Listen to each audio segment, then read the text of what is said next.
Thank you for raising this important issue. In 1992, the Council enacted the Employment Services Act, which stipulates that no discrimination based on race, social class, and gender, etc., may be exercised against the job seeker by the employer. So this is the legal protection in place.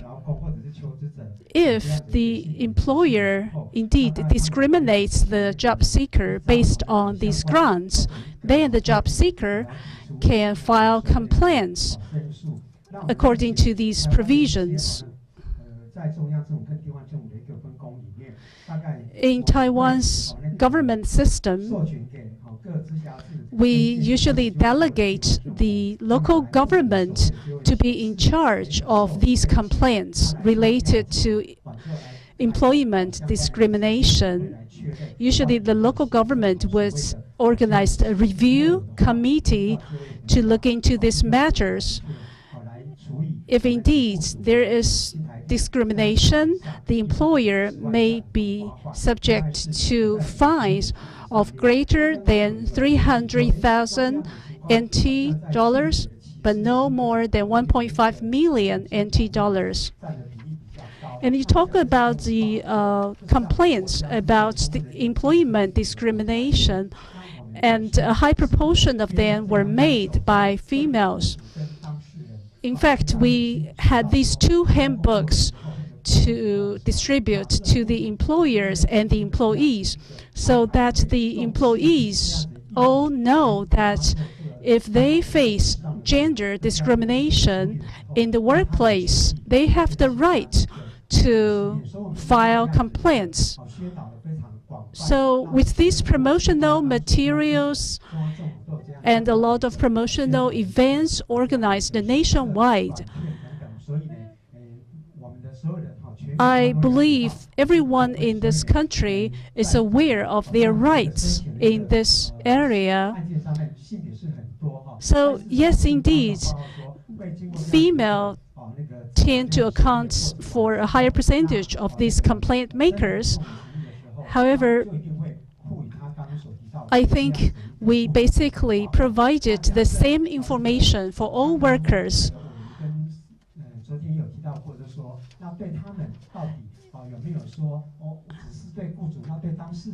What about the protection for or compensation for the victims of discrimination? In the gender equality law, we actually have provisions, so I'll ask my colleague to provide you additional information. We pay close attention to discrimination matters. So in addition to the Gender Equality in Employment Act, which was enacted in 2002,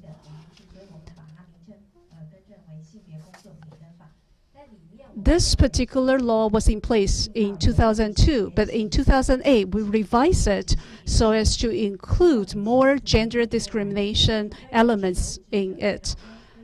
In this law, we specifically stipulate that in different stages of the employment, from recruiting, hiring, promotion, performance evaluation, benefits, no discrimination may be exercised against the employees based on gender. So every year we would organize workshops at local governments to disseminate such information. In addition to the complaint mechanism,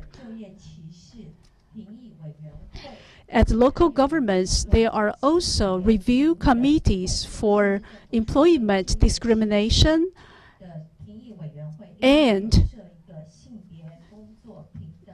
Gender Equality in Employment Committee, which are all in charge of dealing with this employment discrimination complaints. Moreover, according to the Act on Gender Equality in Employment, the employee can file complaints, and if indeed loss is suffered on the part of the employee because of such discrimination, the employee has the right to ask for compensation, and the reputation of the employee can also be reinstated if necessary. These are all clearly put out in the provisions, and the information is disseminated to all related parties through workshops and seminars. Thank you.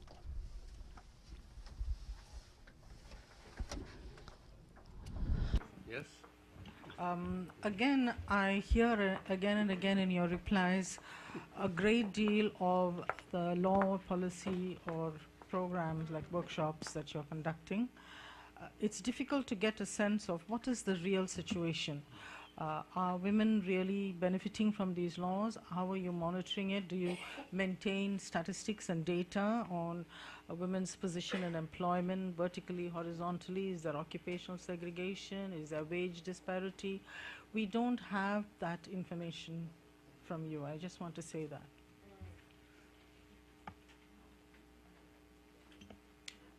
Who would like to respond?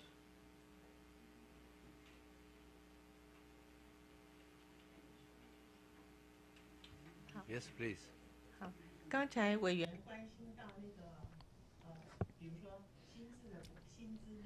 Take wage, for example.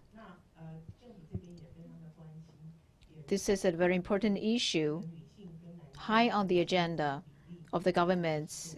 We closely monitor the wage disparity between men and women.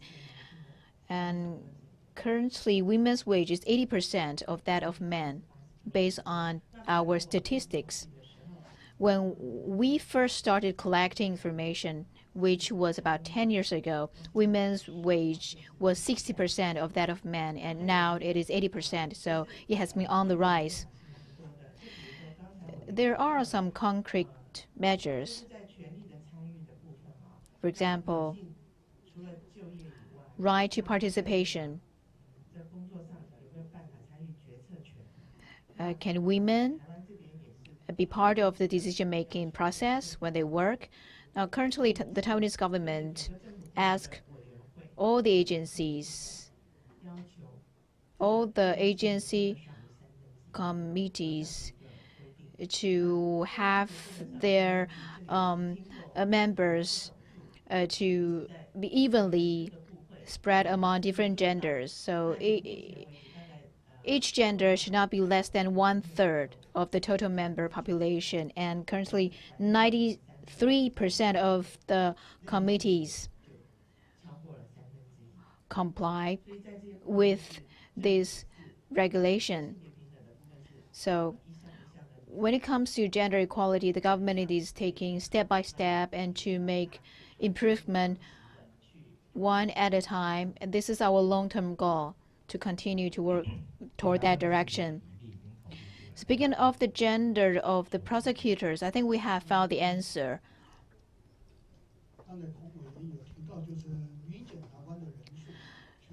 The number of female prosecutors, well, it accounted for 34.14%, and female lawyers are 34% of total lawyers. These are the statistics. As for judges, female judges account for 45%.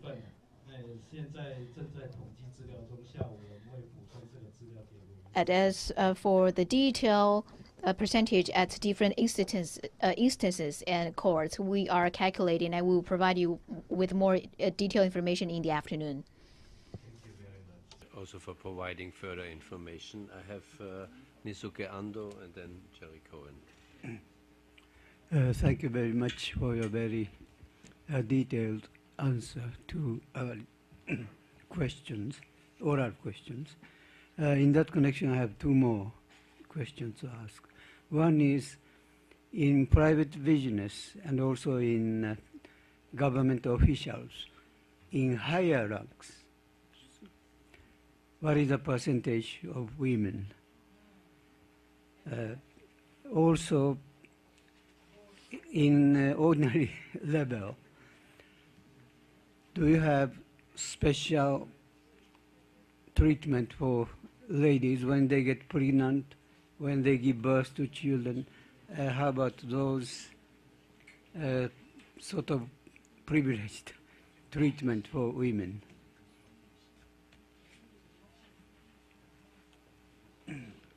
关于 In our national report, starting from number 18, we have provided some numbers of the percentage of women participation. So in fact, from that to number 21, you're able to see the percentage of women in high-ranking office positions in the government.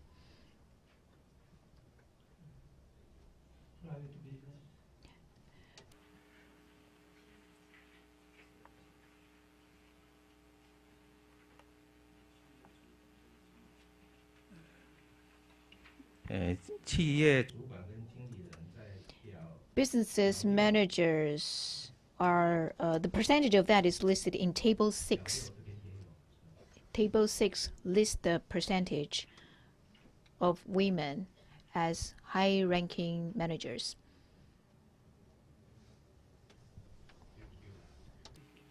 Jerry Cohen, please. Professor Cohen has the floor.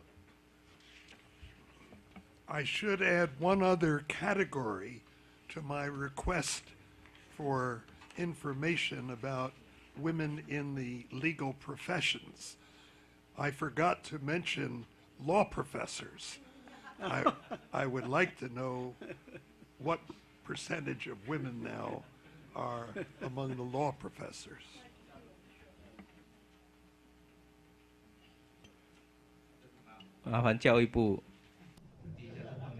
We will ask the Ministry of Education to collect information.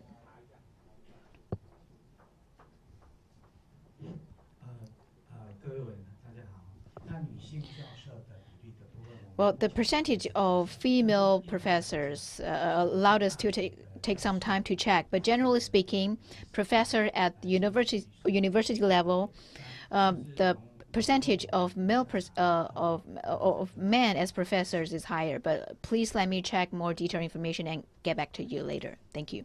I'm asking about in the law schools, particularly, not generally in education. So far, we have been dealing under the discrimination.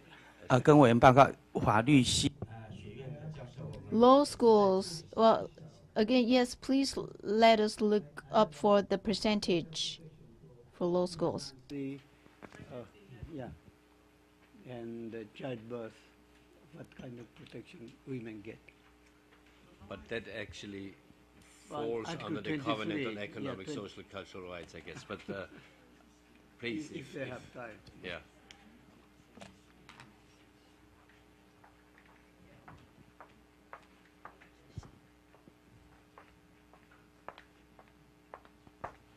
Unless you have the answer immediately ready, I think this will certainly be taken up in the other committee, which deals with all social security and these issues. Please.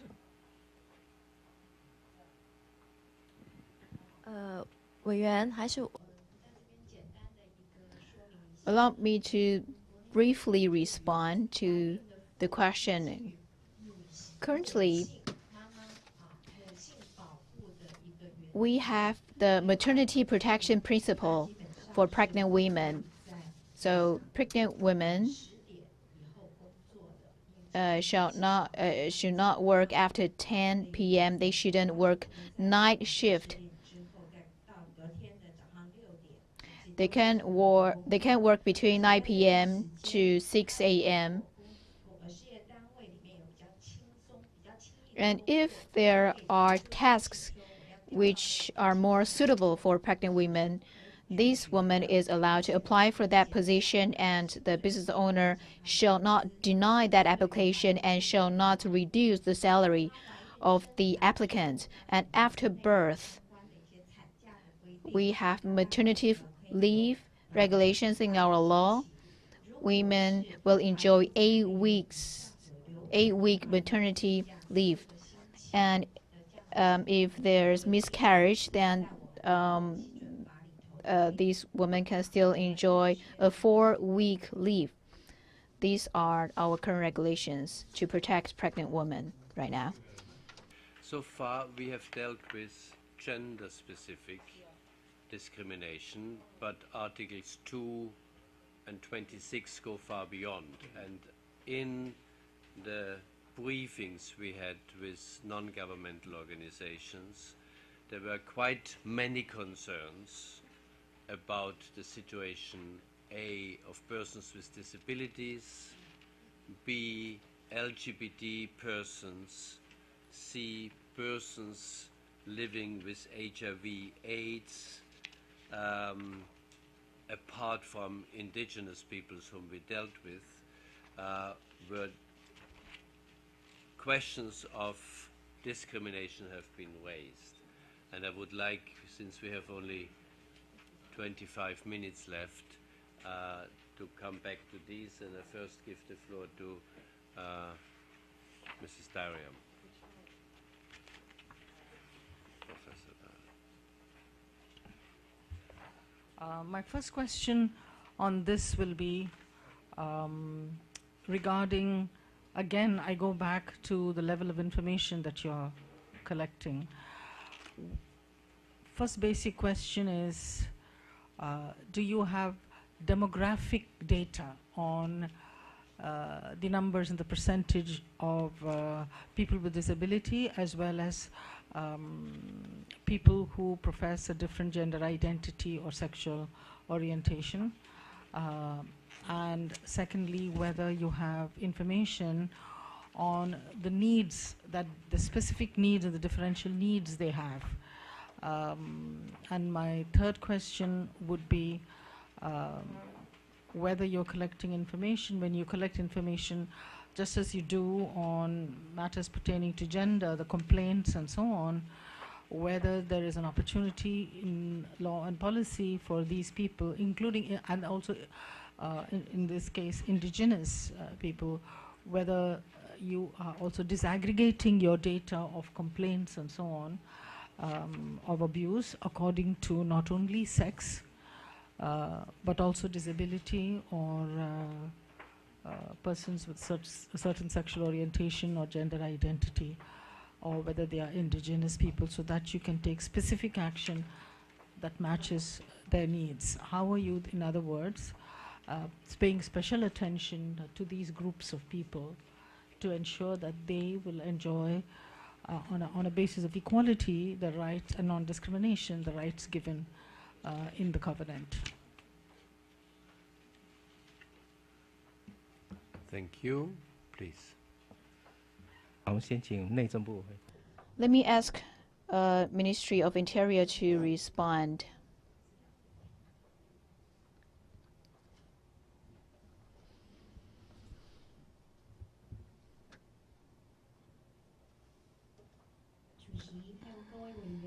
Mr. Chairman and the committee members, I can respond on the number of persons with disabilities and people who have the certificates certified as people with disabilities are 1.1 million people in Taiwan. And in terms of work, social participation, and so on, we have different numbers. And we understand that NGOs advocates that we should sign CRPD. The government should sign CRPD, but we already responded on that yesterday. CRPD was passed in 2006 and became effective in 2008, while our own Act to protect people with disabilities was revised in 2007. So in the process of that revision, we refer to the spirits and the content of CRPT, and we turn the spirits and the content into our own regulations and provisions. And now our work is to coordinate different agencies to together implement our own act, but it's probably our future goal to sign CRPD one day. Any other delegates who would like to respond? I would like to say a few more words. When we drafted the national report, we found out that we did not have sufficient data in this area, statistical data in this area.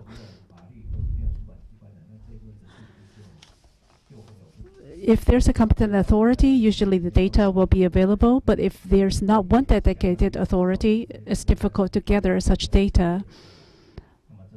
So this is something we have to work on in the future.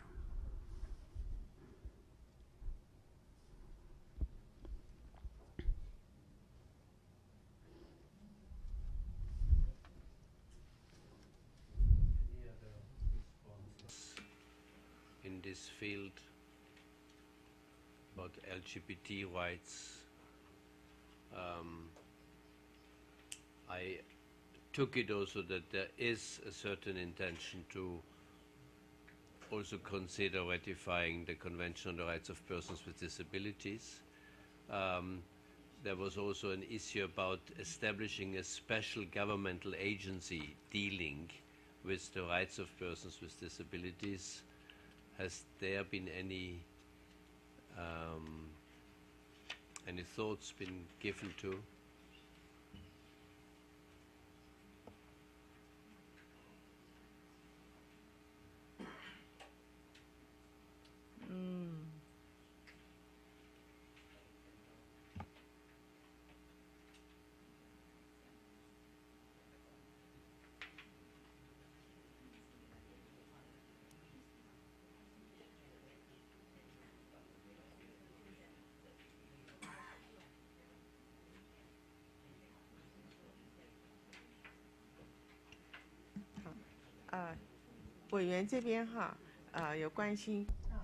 So you asked about LGBT's rights. This is an important issue indeed.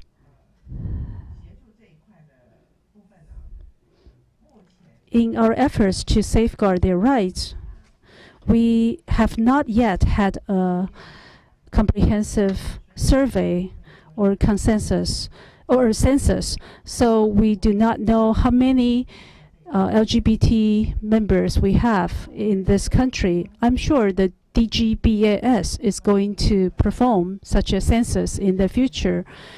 However, local governments such as Taipei City government has done such a census. About 1.8% of Taipei citizens were found to be LGBT members. So this is some data for your reference. As for assistance for these groups, the Department of Gender Equality was established last year, and in August last year, we organized a meeting in which we talked about assistance for the LGBT group members, asking different agencies under the government to provide such assistance. Also, in the policy guidelines for gender equality, we have included many requirements which are also in line with the CEDAW provisions. In CEDAW, there's a mention of this discrimination against people with different sexual orientations. So in the future, when it comes to the education and the work rights of the LGBT groups, we have included in the Act on Gender Equality Education the right to education and the ban on discrimination. Moreover, in the Prevention of Domestic Violence and Sexual Assault Act, no matter what sexual orientation the victims has, the social worker should be there to provide help of victims of sexual assault or domestic violence. In fact, some LGBT group members do not identify their gender as the biological sex they were born with, so they would like to change the sex column on their ID card. We have been gathering data and information from other countries to see what procedures have been introduced to deal with that matter. In addition, when it comes to marriage among the LGBT, the MOJ has looked into the regulations in Germany, France, and Canada to see what provisions they have in place for, say, same-sex marriage. The MOJ will continue to gather information before the planning of these new policies or regulations. So we do believe that the rights of the LGBT people should be protected and safeguarded, and different government agencies are taking steps to do their part to attain that goal. Well, I'll stop here. Maybe other colleagues can provide additional information. Thank you very much for this information. And what I understand from NGOs such as the Taiwan Alliance to Promote Civil Partnership Rights is that, of course, same-sex marriages are not allowed in Taiwan, but the problem is when in cohabiting relationships, there shouldn't be a distinction between heterosexuals and homosexuals living together in all kind of issues, including the spousal right of inheritance or marital leave, survivor's allowance, qualification for social insurance, etc. So if there would be a distinction on the basis of sexual orientation, that might then amount to a violation of Article 26, also in accordance with the case law of the Human Rights Committee. So I think this is the main issue. It's less same-sex marriage, which is only existing in very few countries, but to treat them equally and not distinguish on the basis of sexual orientation in relation to all those other rights. Did you have a...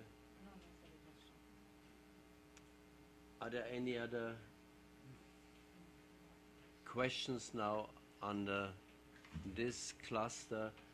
I do remember, Mr. Ando, that at the beginning you have also raised the question in relation to Article 4, which I think has not yet been taken up. Well, it's about the non-derogable right. Yes. Would you like to repeat this question? If there's nothing anymore in relation to equality and non-discrimination, then we could still take a minute or two on Article 4, perhaps also Article 5, but I think starting with Article 4 of the Covenant. Article 4 is for provisions concerning emergency, and Article 4 enumerates certain rights which cannot be derogated from, even at the time of emergency. And now that you have implementation act of the two covenants, what is your position on this particular point? There are some explanations, but that doesn't cover all our concerns. 请国防部先说明好。 I'll speak first on behalf of the Ministry of National Defense. I'll first ask the Department of Battle Operation to say a few words. I'm sorry, please use the microphone.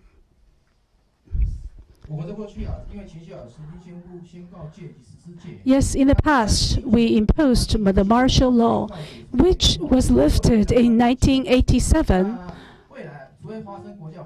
In the future, unless Taiwan is in the state of war, then the ministry's stance is we are not going to reimpose the martial law. In the event of emergency, I think we are going to use the emergency decree to replace the imposition of martial law. In 1999, Taiwan was hit by a big earthquake, and there was indeed an emergency decree, including 12 points. Some indeed contradicted with the Article 4 of the Covenant. I would like to provide additional information. Thank you for the question. On derogable rights, even though we still have the martial law as a law in this country, in the state of war, it is possible that a martial decree will have to be issued, putting the whole country under martial law. However, in the earthquake-related emergency decree in 1999, all the points in the decree were related to emergency relief.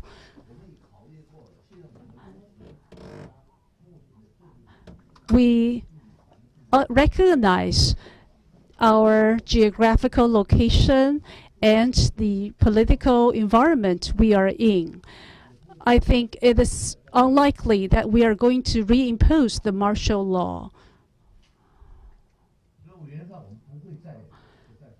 We are not going to issue the martial law decree again.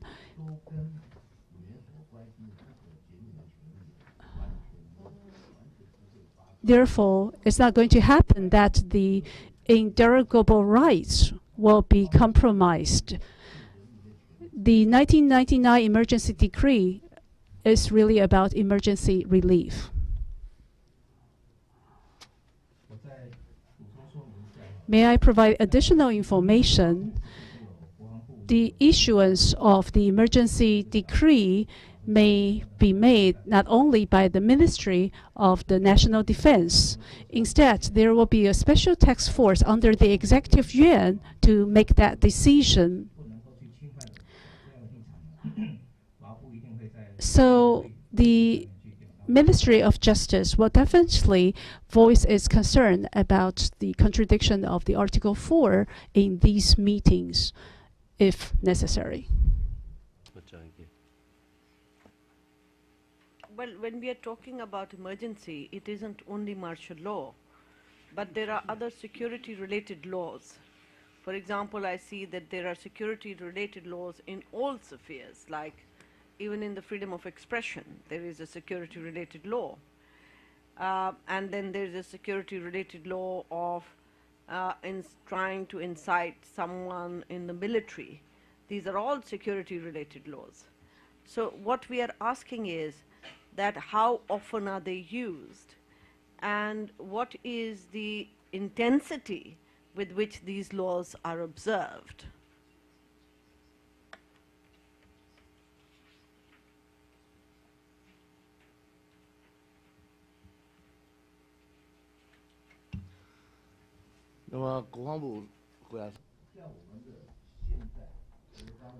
Right now, as you said, the incitement situation, we do have laws in the military act that will deal with this kind of offense. The prosecutors will first perform investigation before a trial in the military court, and the defendant would still enjoy all the rights enjoyed by all defendants in different situations. Therefore, in terms of human rights, the right to institute litigation, basically there are no distinctions in these situations. We do everything according to the law. All right. For example, you have the Social Order Maintenance Act, which is not particular to military, number one. Number two, you also have laws in the Criminal Procedure Code and in the criminal law itself, where anybody who incites anyone in the military, even a civilian, can be punished under security laws. So all I'm saying is that, is this happening enough, or is it just sometimes you have these laws but not much action is taken in those laws?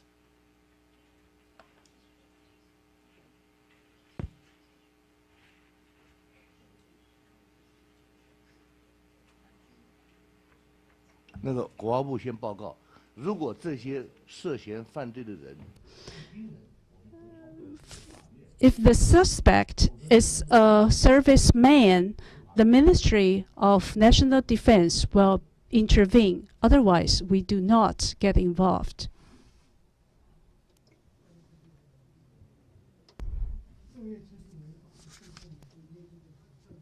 In terms of the social maintenance law, it is MOI, and speaking of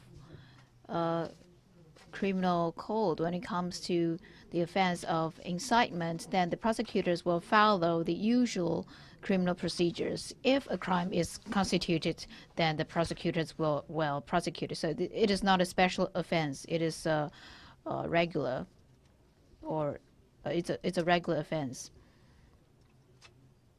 Are there people arrested under this?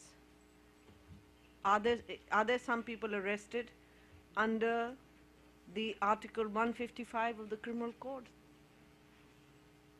In practice. In practice.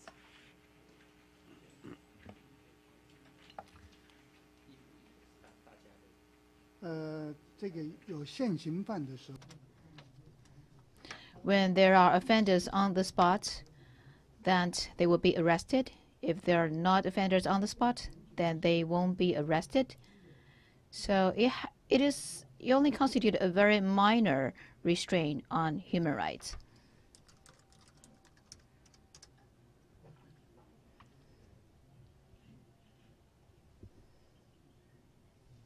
But I take it is applied in practice. We just don't know how many cases. Is that the right interpretation of what you are saying, or is it a dead law that is never applied in practice? Yeah. Speaking of whether this provision is implemented, we are sure that it is implemented, but the number is not huge. But as you said, in Article 155, it is an offense of threaten. And it is different from Article 153, which is incitement. And for people who threaten the public, the offenders will be subjected to imprisonment less than 3 years. So it is, in fact, a minor offense. Thank you very much. And I also take it from paragraph 32 of the replies of the Republic of China to our list of issues that Article 4 of the Covenant is directly applied also in relation to the emergency decrees which can be issued by the President upon resolution of the Executive Yuan Council. So in other words, that even if emergency decrees are enacted, the non-derogable rights under Article 4.2 will be respected. Yeah. That's how I interpret your response to our question and also to the question Professor Ando has raised. If there are no other issues, questions you would like to put to us, for instance, or other questions by my colleagues, then I would like to thank you very much for this extremely fruitful. I see one person raising the floor still.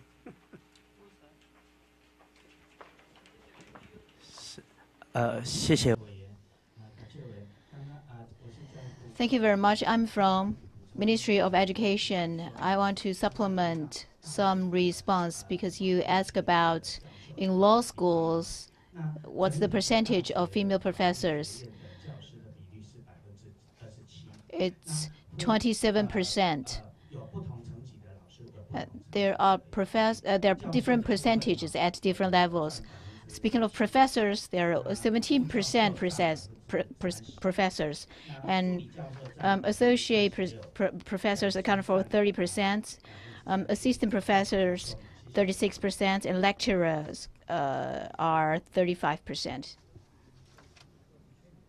you very much for this additional information, which is a percentage, I guess, is higher than in many other countries, I would say, also represented here. Again, many thanks for this very fruitful discussion that we have had, that you were willing to respond to all the questions that were raised by us. I also take it that we still receive perhaps some additional written information on some of the very specific questions. I think we all have deserved a lunch break, and after lunch we will start with Article 6 to 11, so right to life, prohibition of torture, like right to personal liberty and others. So we will discuss in the afternoon. Thank you very much, and I see you again back at 2 o'clock in the afternoon. Thank you.